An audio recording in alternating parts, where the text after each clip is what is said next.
Coming in as a freshman, being named a starter, what was your mindset as your first game as a high school player?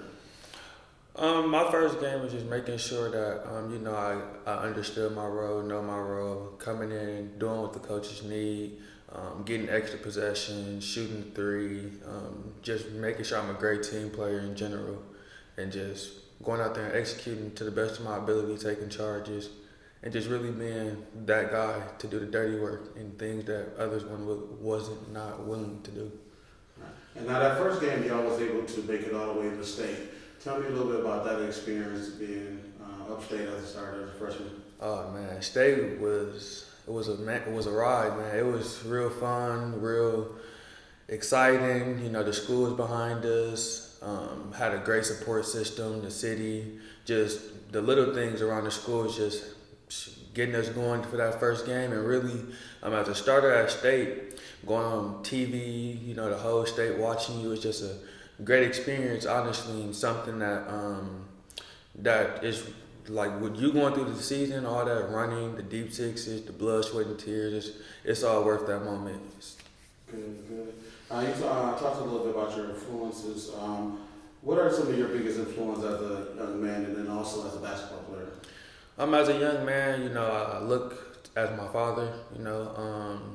He's somebody that pushes me, and I wake up every day and see what a man is supposed to be like. And so as a young man, that's who I look at too as my influence. As a basketball player, I look at Draymond Green, his mentality, and how he's able, like Draymond Green, he can score 2 points, but still be the reason that the Warriors win. And like stuff like that is just understanding that it's more than just scoring the ball, So. Now you have a couple of highlight videos out there and different things like that as a basketball player. What are you thinking when you're watching yourself on film, both in a game and then also on highlights?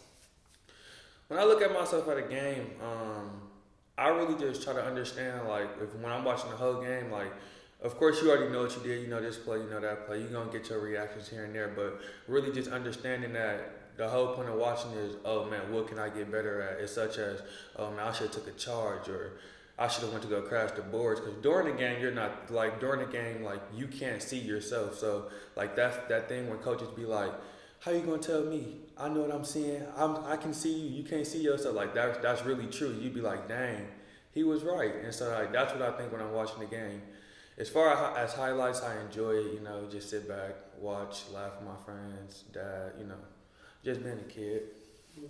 Recently, you've kind of cracked the top 10 in terms of ranking in your class, 2022. How do you feel you compare to other players in the state, particularly in your class? I've always been an underrated player in the state of Wisconsin, and cracking the top 10 felt amazingly good. But if you ask me, as I should, I'm a competitor, so I feel like I'm the best in my class. So that's just how it is, and I just want to get the opportunity to play against all of them. It's a great class, and the more I just keep working and focusing and controlling what I can control, the more things gonna work out, and just making sure I just stay focused on myself at the end of the day. I know you work out a lot. I've seen a lot of your posts. You talk a lot about working out. What drives you to work out a lot on the basketball court or off the basketball court? There's people that's ahead of me, and I got into the AAU game late, and so I was already a person that didn't have that much exposure to others, and I was a little behind at it. But the more I kept working, the more I got better. I started off as a big, goofy kid with big feet, and now I just elevated throughout the years, and it just felt good to, be able to accomplish things throughout my high school, middle school career, and just making sure I just stay humbled and just keep working all the time. Because when I'm not working, somebody else is, and vice versa. Absolutely. I know, and some of that hard work has been paying off. You received a lot of interest from Division I and Division II coaches. Tell me, how's that experience been? It's been very fun. Of course, COVID hit, so it could have been better. But I'm grateful for whatever school contacted me. And before your recruiting process, you'd be like, oh, I want to go to Duke, I want to go to UCLA. But then you finally get into the recruiting process, you'd be like, oh man, I just want to be able to play at the next level, really. Off the court, I know I read about you becoming a youth council. Yes. In West Allis, City of West Allis.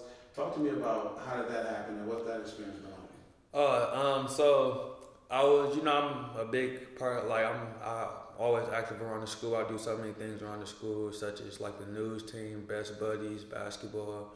I do a lot of stuff around the school just to stay active. And it was this one program, Mr. Summerfield actually. He said, Josh, you should come out. It's about the mayor. And I was like, okay, Mr. Young. And the first meeting I didn't attend, but then I went, a suit, turtleneck, came looking professional. And then I talked to the mayor. I actually met the mayor, and the mayor, he had offered me, and I was like, wow, I didn't know how big it was, and it just opened up so many doors and opportunities, and I appreciate my school for getting me that connect. On the basketball court, you play with a lot of emotion, a lot of passion. Where does that kind of come from? To be honest, I can't tell you. It's natural. Like it's just natural. Like I don't intend to do it. I don't walk into a game and be like, oh, yeah, I'm just gonna talk this dog. I don't do that. It's just natural. I'm just a natural competitor, and just always just trying to make sure people understand and feel my presence. Like, yeah, like I'm here. I need this. I want it, and so it's just a dog mentality, What is something that people don't know about Najashi Tolefree? So a few things people don't know about me. On the court, people see me and they be afraid to approach me because of how I act on the court and whatnot. And then they finally meet me and they be like, you're the totally opposite. Like, most people say, like, that actually know me, they be like, oh, you a good weird. And like, I'm pretty smart, and I like singing. I enjoy singing. I really enjoy singing. Can you sing? Yes, I can sing. Okay.